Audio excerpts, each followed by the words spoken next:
The US Constitution, it's that dusty old document they keep under really, really safe glass in Washington, and for good reason too.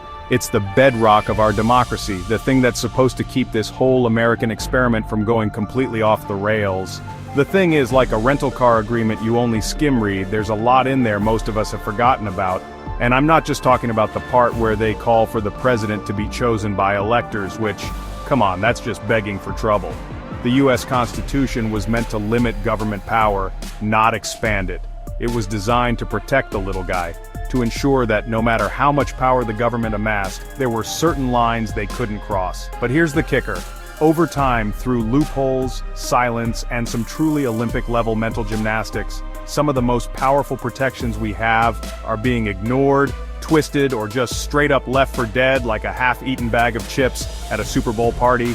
So, buckle up, buttercups, because over the next few episodes, we're going on a constitutional road trip. We're breaking down every single amendment, what it really means, how it's being used and abused, and what needs to change to drag this bad boy kicking and screaming into the 21st century. Now, I know what you're thinking. The Preamble? That thing they made us memorize in 5th grade that sounds like it was written by a committee of over-caffeinated founding fathers, hopped up on revolutionary spirit and questionable dental hygiene? That's not even legally binding. And you'd be right, it's not law.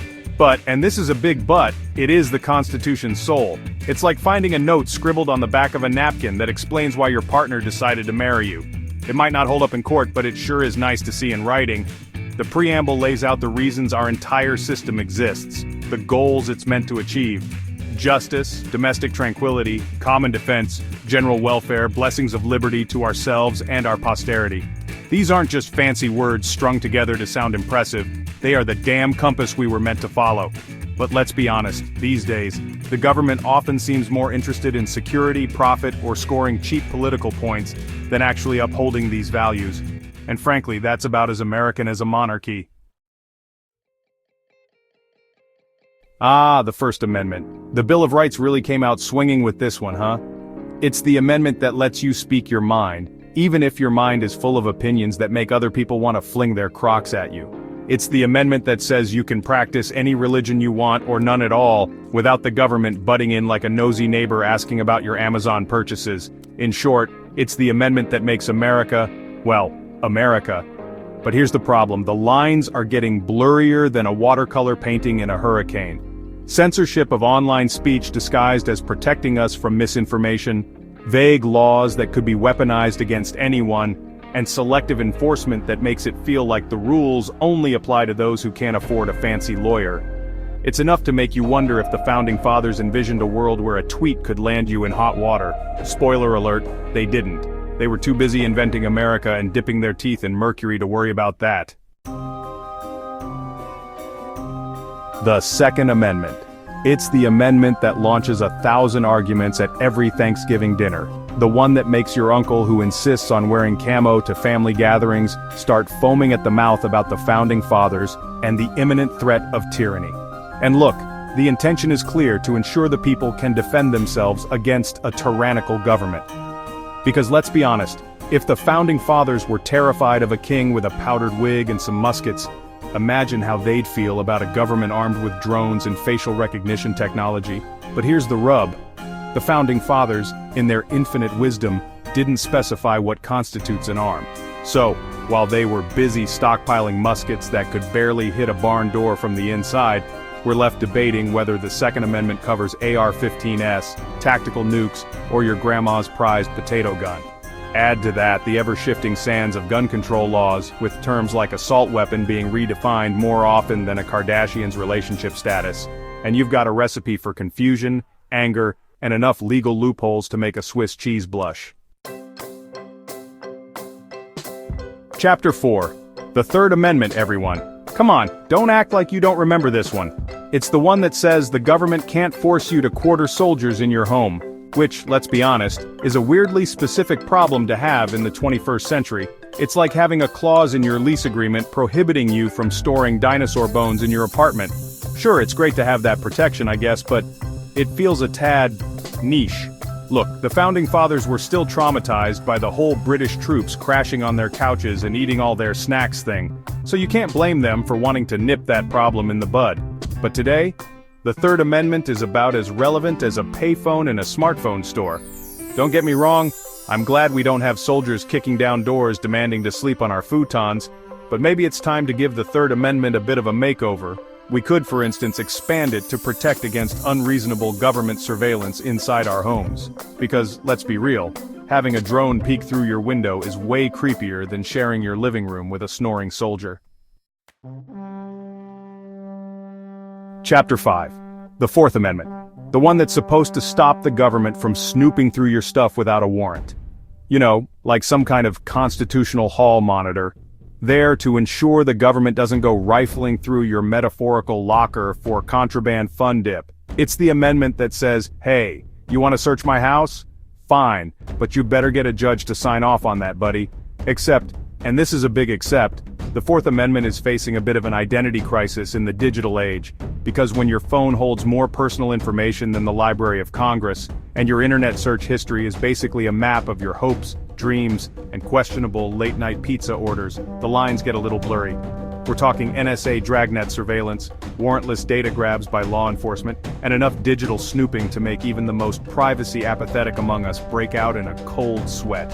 The Founding Fathers may have been cool with powdered wigs and tricorn hats, but something tells me they wouldn't be thrilled about having their browsing history plastered all over the internet. Chapter 6. The Fifth Amendment, home of the ever-popular I plead the Fifth. It's the one that says you can't be forced to testify against yourself, because even if you did do it, which you totally didn't, right? You have the right to remain silent. It's also the amendment that guarantees due process of law, which is a fancy way of saying the government can't just throw you in jail without a fair trial. Unless, of course, they really want to. Because here's the thing. While the Fifth Amendment sounds great on paper, in practice, it's starting to resemble a poorly written self-help book, full of good intentions but ultimately ineffective in the face of real-world problems. Civil asset forfeiture, for example, allows law enforcement to seize your property without ever even charging you with a crime, let alone convicting you. It's basically legal piracy, and it's happening right under our noses. Chapter 7. The Sixth Amendment, the one that promises you a speedy trial because justice delayed is justice denied, or so the saying goes. It's the amendment that's supposed to prevent you from languishing in jail for years on end, waiting for your day in court. It's the legal equivalent of ordering takeout and actually having it arrive within the estimated delivery window. But in reality, the Sixth Amendment is looking less like a promise and more like a cruel joke. Backlogged courts, overworked public defenders, and a system that often seems designed to wear down defendants rather than seek justice. It's enough to make you wonder if the Founding Fathers ever considered adding a clause about access to decent coffee in the courthouse holding cells. Spoiler alert, they probably didn't. Chapter 8. The Seventh Amendment, the one about jury trials. You know, that thing you try to get out of by pretending to be a conspiracy theorist who believes the earth is flat and vaccines are a government plot to control our minds? Yeah, that one. It's the amendment that guarantees your right to have your case heard by a jury of your peers, even if those peers would rather be doing literally anything else. But here's the catch. The Seventh Amendment mostly applies to civil cases, and let's be honest, nobody gets excited about a good old-fashioned contract dispute. So, we end up with a system where civil cases are often settled out of court or dismissed altogether, because frankly it's just easier that way. Which is a shame because sometimes you need a jury of your peers to tell you that no, your neighbor's dog digging up your prize-winning petunias is not a federal case. The Eighth Amendment, the one that prohibits cruel and unusual punishment. You know, like being forced to watch endless reruns of reality TV shows or being subjected to the musical stylings of Nickelback on repeat. Okay, maybe not those things specifically, but you get the idea. It's the amendment that says, hey, even if someone did something terrible, we're not going to torture them. At least that was the plan. Because here's the uncomfortable truth. America has a bit of a prison problem. And by problem I mean a sprawling, overcrowded, underfunded, and often inhumane system that seems designed to punish rather than rehabilitate. We're talking inhumane prison conditions, mandatory minimum sentences that would make a dictator blush, and solitary confinement that's so isolating it would make a hermit crave human interaction. The Ninth Amendment, the enigmatic cousin of the Bill of Rights. It's the one that says, just because a right isn't specifically listed in the Constitution, it doesn't mean you don't have it. It's the constitutional equivalent of your mom telling you, just because I haven't thought of it yet doesn't mean you can't do it. The problem is, the Ninth Amendment is about as clear as a fortune cookie written by a drunk octopus. It's open to interpretation, which is a lawyer's way of saying, get ready for a whole lot of legal wrangling. Some people think it protects things like the right to privacy, the right to education, or even the right to eat pizza in your underwear while watching bad reality TV. And you know what? They might be right, or they might be wrong. The only way to know for sure is to take it to court and let a bunch of judges in robes duke it out. And last but not least, we have the 10th Amendment. The one that's supposed to remind the federal government that it's not the boss of everything. It's the amendment that says, hey, remember that whole states' rights thing we talked about? Yeah, that's still a thing. In theory, it's a beautiful thing. A way to ensure that the federal government doesn't get too big for its britches and start telling everyone what to do. The problem is, the 10th Amendment is starting to look about as effective as a screen door on a submarine.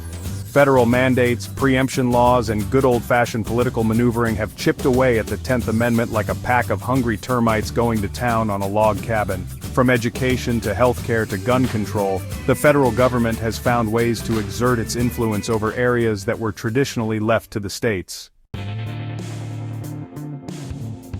So there you have it, the US Constitution, a document so revered, so enshrined in our national psyche, that we often forget to actually, pay attention to it. It's like that antique grandfather clock your grandma gave you, beautiful to look at, but God forbid you ever actually try to set the time on it. Look, I'm not saying the Constitution is a complete disaster. It's got its good points, but it's also a product of its time, written by a bunch of guys in powdered wigs who couldn't have imagined a world with the internet, self-driving cars, or the sheer audacity of a crock comeback.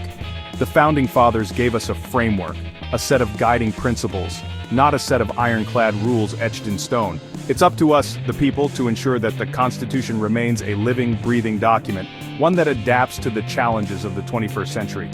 Because if we don't, well, let's just say the Founding Fathers are spinning in their graves. And considering the whole powdered wig situation, that's saying something.